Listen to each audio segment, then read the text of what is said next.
Hey, what's up? This is Emmy from RedHook, and we're about to release our sophomore album, Mutation.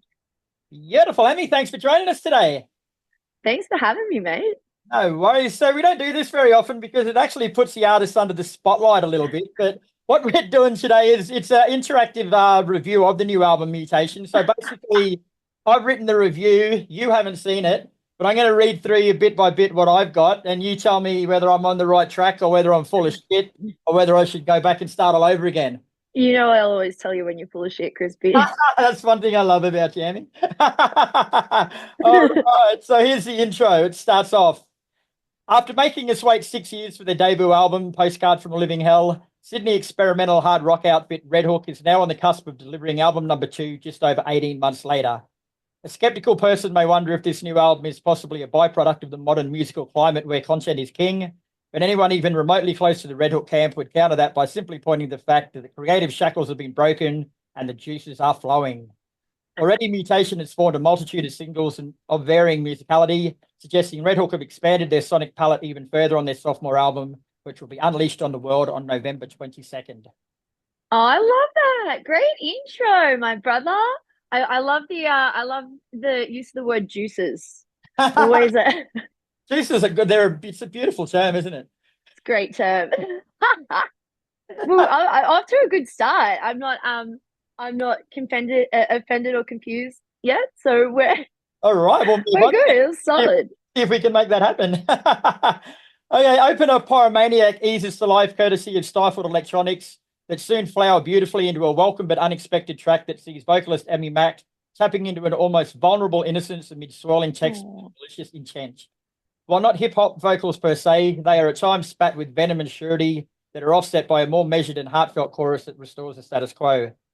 There's plenty going on elsewhere as well, with splattered electronics and samples simmering gently below the surface without fully breaking through, which I'm guessing is meant to accentuate the angst and emotion that are the driving factors of this song. I actually love that.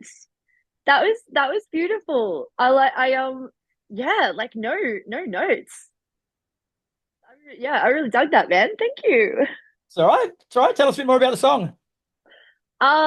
Well, like I like that you referenced the hip hop in there because we were sort of vibing a little bit of a hip hop thing with the whole like there's a like the whole beat I guess is like a real kind of hip hop swing feel to it, and we actually jacked the in the second verse, like I think the Eminem song like Without Me, we like pretty much just jacked the riff of that song and like replicated it with like these little synth chops as a bit of an homage just to add extra hype. So yeah, I like that. I like that you got the hip hop vibes. And yeah, I was really proud of the chorus. I kind of like freeballed that the top line for that chorus, and I felt like because the rest of the song is just like so chaotic, and the chorus to me just felt like almost like Disney.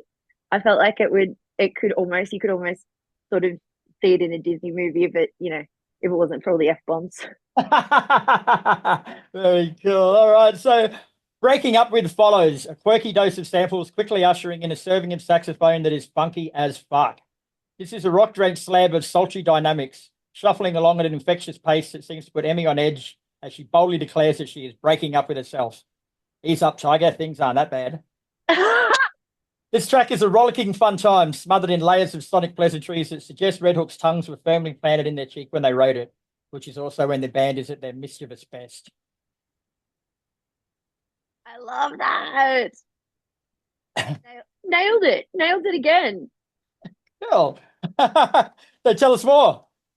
Yeah, I feel like that song is very mischievous. I breaking up with to me, I always kind of see it as kind of like either a sequel or I guess it's kind of the antithesis to Bad Decisions, which is our biggest song. Bad Decisions is all about I was in a very different headspace when I wrote that song, and like Bad Decisions is kind of just like reveling in feeling like a complete and utter piece of shit. And breaking up with is more about just being like, you know what, I'm not going to do that anymore. I'm gonna be nicer to myself, and just kind of breaking that cycle of self-loathing and self-destructive behavior, and just Be less of a shit cunt. That's the best way to describe the whole thing. But yes, tongue firmly in cheek in that song. Like the lyrics are just like, if you listen to it, it's just really taking the piss out of a lot of breakup cliches. Yeah, very Because it's like the lyrics are cheesy, but it's like a fun cheesy. fun, cheesy, cool. All right, the album's first collaboration is next with a ditty title, Hex, with an emphasis on three X's in Hex. I'm told this tune features Vanna, and I'm going to go out on a limb here and say she was invited for a vocal prowess, not to correct the band's spelling. More samples warm things up before EMMY joins proceedings with a swirly dissonance that matches the hypnotic soundscape of the song. The music turns into more of a shuffle as things take a turn into dangerous territory, with spouts of aggressiveness matched beautifully by purposeful and militant drumming from Alex Powers. The poor chub thumper has been mostly suppressed by an eclectic assortment of samples and electronics up until now, but it seems as though he has finally put his foot down figuratively and cast these sonic intruders to the side, if only momentarily. We unleash the beast. True. It's actually the first time you really get to hear him on the album because the samples sort of do take a bit of a lead, I guess, for a little while, but it's the first time you actually hear the rest of the stuff behind it fully, I think. Oh, that's good to know. Yeah, as you got to do that with the heavier songs. I think the drums are so important to, I guess, like the energy and just the impact of some of those heavier parts. So glad the little guy shine. Here's one for the little fellas. Love you, Alex. Love you, mate. Respect, brother. Okay, Holding Absence appear on the next track, Dr. Frankenstein, as an electronically tampered with vocal intro pays homage to the good doctor before EMMY glides into the track with a measured opening salvo of tempered restraint that you just know isn't going to last. And she doesn't disappoint, working herself into a ball of anger directed once more at the good doctor, who seems to have raised the ire of all and sundry. Male vocals provide a surprised look at things from a different perspective, and I'm guessing this is one of the members from Holding Absence, because from memory, I haven't heard any of the RedHook gentlemen break into verse like this before. Well spotted. Well spotted. Although Craig has been attempting to sing the feature live and been doing a really good job actually. Like he can hit those notes and they're really high notes. But yeah, Lucas, like I wrote this song specifically to have a male feature, and Lucas from Holding Absence was number one on the list. We're such huge fans of that band, and when he came back to us and said that he liked the song and he wanted to do it, I was like, and he didn't disappoint. He knocked it out of the park. He is incredible and has made that song so much more incredible. Nice. Bomb.com explodes from the blocks next amid a tumultuous mixing of guitars and electronics that slowly build to a crescendo before EMMY fires a rapid paced and authoritative showering of lyrics that is difficult to keep pace with. Sonic heaviness seems to intensify at every opportunity, alternating between the machine gun spat vocals and a heavy bottom end from bass player Ned Jankovic and guitarist Craig Wilkinson that is sensationally brutal. Now, before you point out that both Ned and Craig are responsible for more than just bass and guitar, I already know, but the fact I can successfully separate anything outside of these instruments when it comes to sonic structure means that as far as I'm concerned, that is their primary objective here. So I'm sure both of them would argue violently at this assessment. There's pure adrenaline-fueled anarchy from every angle, with even the electronic contributions providing a threatening sense of menace that enhances the carnage raging around it. Pick of the bunch so far. Ooh, oof. Adrenaline fueled anarchy. I love that. Oh, I love that. Yeah, we wrote that song for the pit. Yeah, that's my favorite so far. It's a fucking perler. Hell yeah, I'm glad you dig it. It's gonna be a fun one for live, I reckon. Did you play it live overseas? We haven't played it. Oh, no, we haven't fucking learnt it yet. We didn't have time, but we will. We will. Well, I think look, the drums in that song are pretty hectic. So I think it's gonna I think it definitely put Alex through his paces in the studio, but he nailed it. But we're gonna have to brush up a little bit in the rehearsal studio before we bust it out live. But it'll happen. I reckon next show we play, we'll have it. I want you to ready play to go acoustically when you come to Brisbane. Acoustically? Can you imagine? That's so funny. I try it just see how cooked it is. Turn it into a ballad. Okay, so for some reason Eddie Murphy springs to mind, as I read through the next track, Hot Tub. But a dancing wave of electronics soon pushes him out as Hot Tub starts to steam things up. I'm actually quickly starting to warm to the 80s inspired robotics and enhancements, but don't tell anyone because I'll call bullshit straight up. There's a playfulness to Emmy's voice on this song that remains even when she starts to throw random fucks at some unseen adversary. A tasty guitar lick from Wilkinson acts as a perfect segue back into Fuck You Town as RedHook go all out retro finally without a production line of distractions to soften the blow. Ooh, I like it. I didn't know you'd like this song. Oh, I I didn't know actually you like did, this yeah. one. I did. Yeah, you did. Yeah. One of the least heavy songs on the album, but I think it's just a party. It's a big old party, big old hot tub party. So am I correct in saying here that the use of electronics and samples on this album is a lot more than on the first one? Yeah, we definitely had like a fucking gajillion layers of synths and samples. We just wanted to put it on steroids and just make every song like as huge as it could possibly be. But that said, like everything's playing a part. Everything's got a purpose. Cannibal, featuring rapidly rising Aussie metalers Alpha Wolf, threatens to spice things up, but instead begins with a deliberately measured intent that suggests maybe these particular cannibals are vegetarians. But they soon regain their hunger, if only fleetingly, as Emmy purrs her lines with only sporadic moments of malevolence that allows for a smooth and seamless transition between light and shade that is led this time by vocals instead of instrumentalization. But just when you think she is maybe starting to find her inner zen, Emmy explodes in a sudden burst of aggression that almost catches you by surprise. All of a sudden, the cannibal needs to feast, and feast it shall as Alpha Wolf boys come to the party in a snarling wave of unrestrained anger that still resonates as the next track, Hurt Like Hell, folds into line. Ooh, I like the vegetarian line. I thought you like that. That was clever. That was clever. I like it. I like it. It's restraint, you know. You got to pick your moments to go ham you, in this band. you Some did it. bands are all ham, but Oh, you just got a little bit of cheese with your ham. I got to. I like. Dude, you can't have ham without cheese. That's the ultimate sandwich. Now tell us a bit more about the song and working with Alpha Wolf. Oh yeah, it was sick. It was so good. I was a bit nervous because this song's like I don't even know what this song's about. I don't know if you read the press release, but this song's all about blowjobs. It's all Already. about it's a sexy song, and I was like, man, because you know, like a lot of there's not a lot of sex positivity and sexual empowerment in heavy music in traditional metalcore, so I wasn't sure like if we'd be able to find a band who'd be keen. And like Alpha Wolf were just like so about it. They were just like, fuck yeah, let's do this. And they just knocked it out of the park. And yeah, they're just fucking legends. They're just killing it so hard, and we feel very, very privileged to have gotten to work with them. Did you actually consider the dynamics at play here, like a cannibal giving a blowjob? That's the first thing you think about. Mate, I can't explain how my mind works. I don't know. All right, we'll But move probably hurt.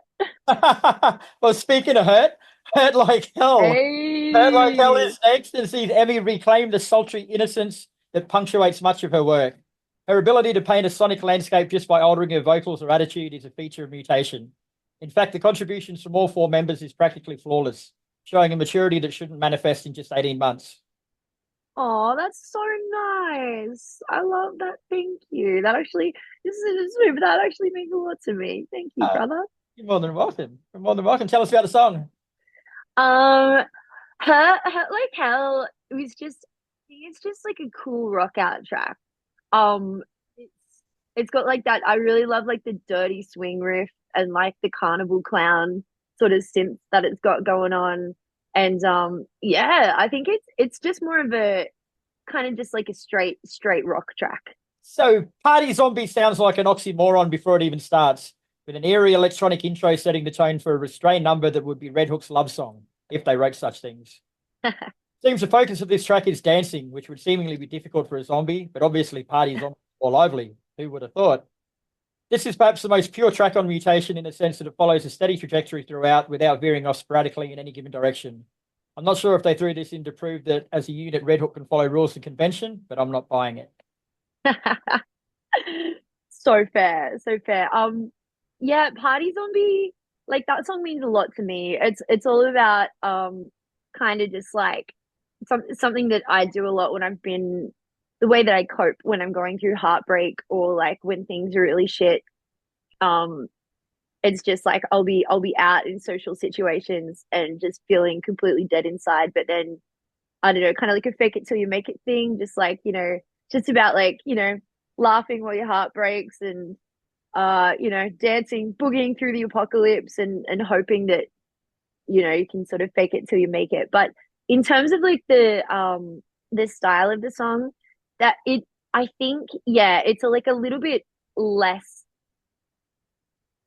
what's the word? Like, yeah, I guess a bit straighter, and that's because the a lot of the influence for that song came from the world of future bass and artists like Millennium, um kind of like a little bit outside the box of heavy music.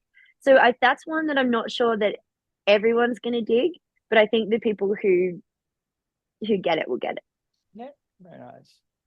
Okay, Scream 2 arrives courtesy of some urgent electronics that is soon superseded by even more urgent drums and guitar that only intensifies as the song progresses. Until the chorus arrives, which brings things back to a more sustainable level until even it gives up and allows RedHook to basically do whatever the fuck they want. Well, why would you want to interfere? I love that. I love that. Yeah, I think like coming off the back of Party Zombie, we had to bring it back with probably the most chaotic song on the album.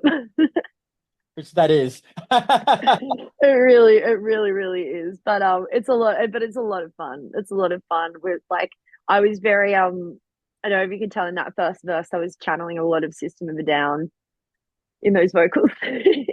I'll go back and listen and see. Yeah, Serge Tankian, one of the greats. One of the greats indeed.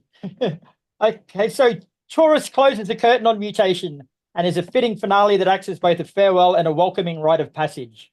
Welcoming in the respect that after successfully navigating album number 2 from RedHook, those still standing are in for a hell of a future ride if the sonic elevation between Postcards from a Living Hell and Mutation continue as expected. Mutation is a product of a band who are completely comfortable with and within themselves.